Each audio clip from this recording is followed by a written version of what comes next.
Cynthia হক। শুরুতেই BRB কেবল সংবাদ শিরোনাম।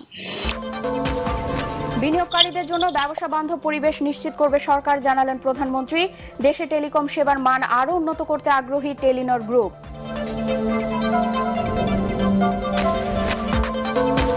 আগামী সপ্তাহ থেকে মেডিকেল ও ব্যবসা ভিসা সহজ করতে যাচ্ছে ভারত, প্রধানমন্ত্রীর পররাষ্ট্র উপদেষ্টা। আইনি প্রক্রিয়ায় দেশে ফিরিয়ে আনা হবে শেখ হাসিনাকে। কাল পহেলা বৈশাখ, নতুন বছরকে বরণে প্রস্তুত চারুকলা ও ছায়ানট। নিরাপত্তা হুমকি নেই, বললেন র্যাব মহাপরিচালক। পাহাড়ে চলছে বর্ণিল আয়োজন। গণভোটের বিপক্ষে অবস্থান নিলে পার পাবে না সরকার, হুঁশিয়ারি জামাত আমিরের। বিএনপি গণভোট নিয়ে কৃত্রিম সংকট তৈরি করছে, অভিযোগ নাহিদ ইসলামের।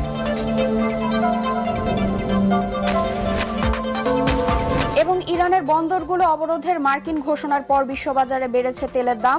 যুক্তরাষ্ট্রকে কর্তৃত্ববাদী মনোভাব ছাড়ার আহ্বান তেহরানের।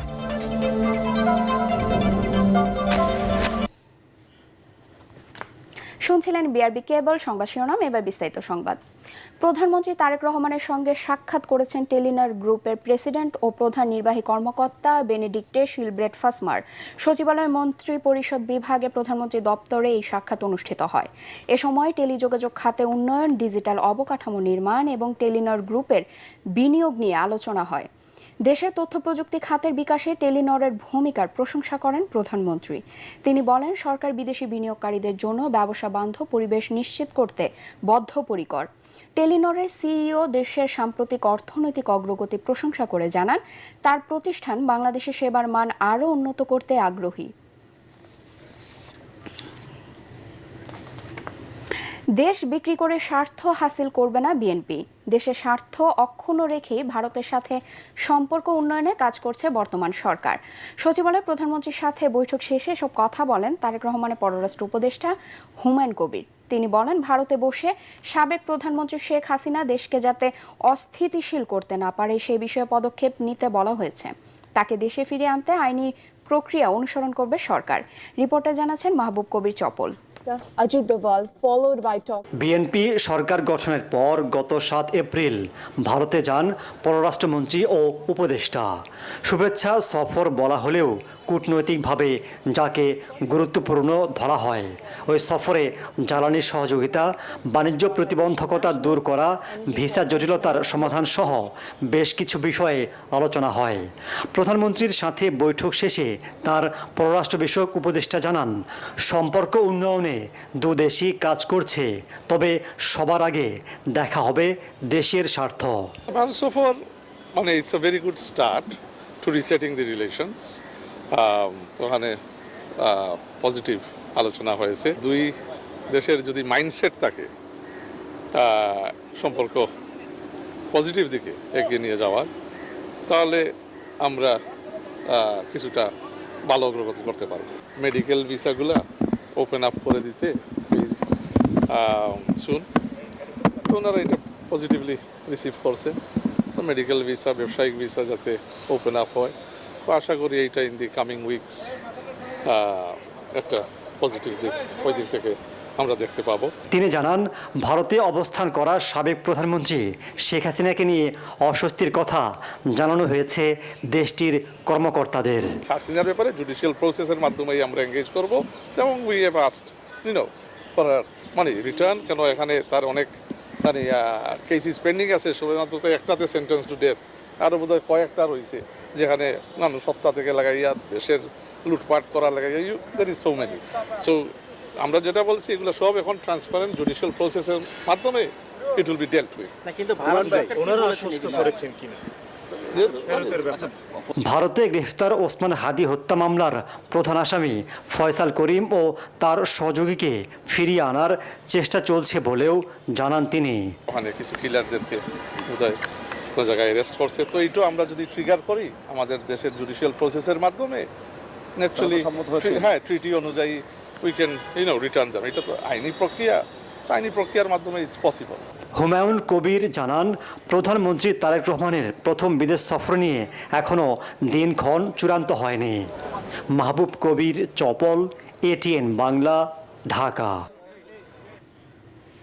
নির্বাচনী প্রতিশ্রুতি অনুযায়ী পয়লা বৈশাখ টাঙ্গাইলে কৃষক কার্ড বিতরণ কর্মসূচির উদ্বোধন করবেন প্রধানমন্ত্রী তারেক রহমান। এ উপলক্ষে জেলার কৃষকদের মাঝে বিরাজ করছে খুশির জোয়ার। এর মাধ্যমে অনেক দুর্ভোগ লাঘব হবে বলে জানান কৃষকরা। প্রাথমিকভাবে 10 উপজেলার কৃষকদের মাঝে 35,000 কৃষক কার্ড বিতরণ করা হবে। এ কার্ড দিয়ে 10টি বিশেষ সুবিধা পাবেন কৃষকরা। টাঙ্গাইল প্রতিনিধি মোহাম্মদ নাসির উদ্দিনের রিপোর্ট, জানাচ্ছেন কামরুজ্জামান রাজীব। বিএনপি সরকারের অন্যতম নির্বাচনী অঙ্গীকার কৃষক কার্ড। ক্ষমতায় আসার 2 মাসের মধ্যেই বাস্তবায়ন হতে যাচ্ছে সে প্রতিশ্রুতি। বৈশাখের প্রথম দিনেই টাঙ্গাইলে কৃষক কার্ড বিতরণ কার্যক্রমের উদ্বোধন করবেন প্রধানমন্ত্রী তারেক রহমান। শুরুতেই 10টি উপজেলায় 35,000 কৃষক কার্ড বিতরণ করা হবে। এরই অংশ হিসেবে টাঙ্গাইল জেলার সদর উপজেলার ঘারিন্দা ইউনিয়নের 1453 জন পাবেন কৃষক কার্ড। টাঙ্গাইল শহীদ ফারুক স্টেডিয়ামে উদ্বোধনী অনুষ্ঠানে 15 জন কৃষকের হাতে কৃষক কার্ড তুলে দেবেন প্রধানমন্ত্রী। পয়লা বৈশাখ, সেই বৈশাখের দিনে বাংলাদেশের ঐতিহ্যকে ধারণ করে আমরা এই প্রোগ্রামটি সাজাচ্ছি। এই টাঙ্গাইল থেকেই কৃষি কার্ড উদ্বোধন হবে। এটা আমাদের অত্যন্ত গর্বের বিষয়। আমরা সকল ধরনের প্রস্তুতি নিচ্ছি। মাননীয় প্রধানমন্ত্রীর এই সফরটিকে সফল করার নিমিত্তে জেলা প্রশাসন টাঙ্গাইল বিভিন্ন কর্মসূচি গ্রহণ করেছে, পদক্ষেপ গ্রহণ করেছে। কৃষি বিভাগ জানিয়েছে, এ কার্ড দিয়ে সরকারি প্রণোদনা সহ কৃষি উপকরণ ক্রয় বিক্রয়, কৃষি ঋণ, কৃষি বীমা সহ 10টি সুবিধা পাবে কৃষকরা। প্রধানমন্ত্রী তারেক রহমানের হাত থেকে কৃষক কার্ড নেয়ার জন্য অধীর আগ্রহে অপেক্ষা করছে টাঙ্গাইলের কৃষকরা। টাঙ্গাইলে বিরাজ করছে উৎসব মুখর পরিবেশ। টাঙ্গাইল থেকে যে কৃষি কার্ডের উদ্বোধন মাননীয় প্রধানমন্ত্রী করছেন, সেই কৃষি কার্ডের যে আমাদের যে পরিকল্পনা, সরকারের পরিকল্পনা, সেই পরিকল্পনা বাস্তবায়িত হবে। আমরা মাননীয় প্রধানমন্ত্রীর আগমন উপলক্ষে আমরা টাঙ্গাইলবাসী অনেক খুশি। প্রধানমন্ত্রী আসবেন তিনি টাঙ্গাইলের জন্য আর কি করবেন তিনি বলবেন এবং দেখবেন। কৃষক কার্ড বিতরণের মধ্য দিয়ে কৃষকদের দীর্ঘদিনের সমস্যা সমাধান ও জীবনমান উন্নয়নে নতুন দিগন্ত উন্মোচিত হবে বলে প্রত্যাশা সংশ্লিষ্টদের। কামরুজ্জামান রাজীব, এটিএন বাংলা।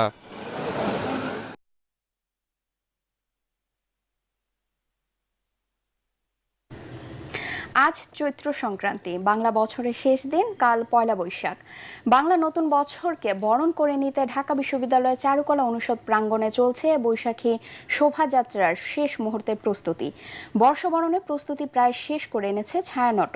পুরো আয়োজন ঘিরে নেওয়া হয়েছে ব্যাপক নিরাপত্তা ব্যবস্থা। কোনো ধরনের নাশকতার শঙ্কা নেই বলে জানিয়েছেন র্যাব মহাপরিচালক আহসান হাবিব পলাশ। গোয়েন্দা তথ্য, সাইবার মনিটরিং সহ অন্যান্য তথ্য বিশ্লেষণপূর্বক বাংলা নববর্ষকে কেন্দ্র করে নাশকতার ব্যাপারে কোনো সুনির্দিষ্ট তথ্য এখন পর্যন্ত পাওয়া যায়নি। গোয়েন্দা নজরদারি এবং সাইবার মনিটরিং এর মাধ্যমে নাশকতাকারীদের যে কোনো নাশকতার পরিকল্পনা নস্যাৎ করে দিতে প্রস্তুত র্যাপিড অ্যাকশন ব্যাটালিয়ন।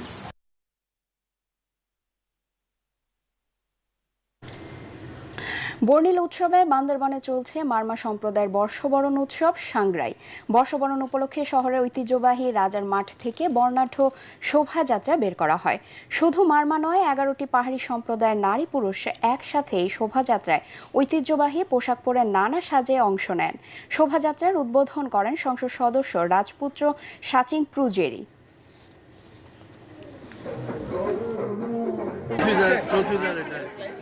পরিকল্পনা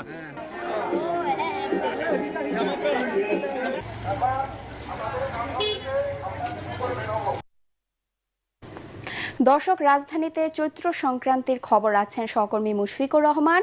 শাঁখারীবাজার এলাকার বিভিন্ন দোকানের হালখাতার খবর জানতে সরাসরি চলে যাচ্ছে তার কাছে। মুশফিক, কাল তো বাংলা নতুন বছর। নতুন বছরকে ঘিরে ব্যবসায়ীদের প্রত্যাশা কেমন দেখছেন? চিন্তে আছি পুরান ঢাকার শাঁখারীবাজারে। এখানে কিন্তু উৎসবের আমেজ বইছে, দেখতে পাচ্ছেন। দোকানে দোকানে কিন্তু ঘুড়ি, মুখোশ এবং বিভিন্ন কিছু কিন্তু আসলে টাঙিয়ে বিক্রিতে কিন্তু আসলে ব্যস্ত দোকানিরা এবং মানুষও কিন্তু তাদের যারা প্রিয়জন আছেন, বাড়ির যারা ছোট আছেন, তাদের জন্য কিন্তু ঘুড়ি থেকে শুরু করে বিভিন্ন সামগ্রী কিন্তু কিনছেন আমরা দেখছি। আর আপনি যেটা বললেন ব্যবসায়ীদের প্রত্যাশা তারা বলছেন যে সারা বছর তারা ব্যবসা করেছেন এবং বছরের শুরুর যে সময়টা, সেই সময়টা তারা হালখাতা থেকে শুরু করে চৈত্র সংক্রান্তির নানা অনুষ্ঠান আয়োজনের মাধ্যমে তারা কিন্তু আসলে উদযাপন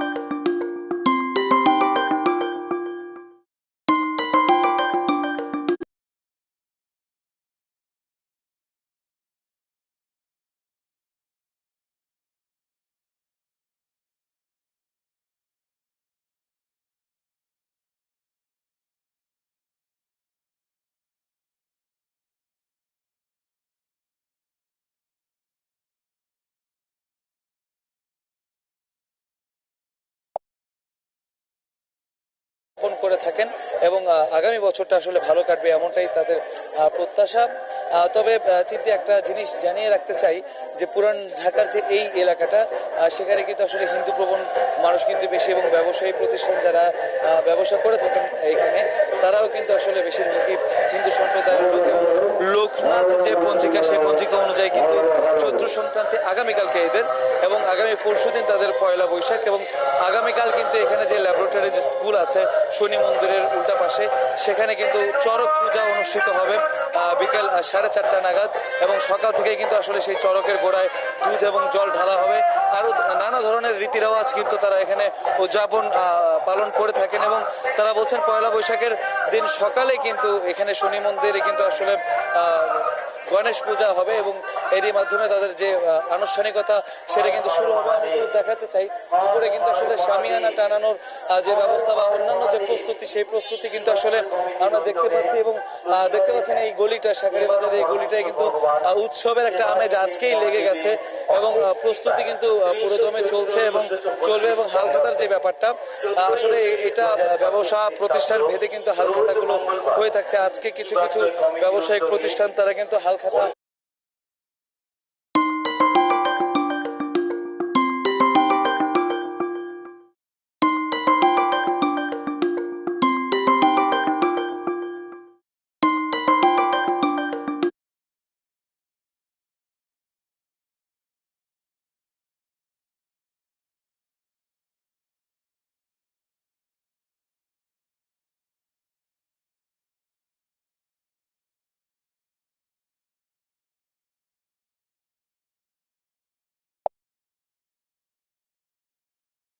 করছেন। এবং আগামীকালকেও কেউ কেউ আগামী পরশুদিন পর্যন্ত এই হালখাতার আয়োজন কিন্তু আসলে চলতে থাকবে দোকান ভেদে। এবং হালখাতার যে রেওয়াজটা, এটা কিন্তু বাংলার অনেক আদি রেওয়াজ।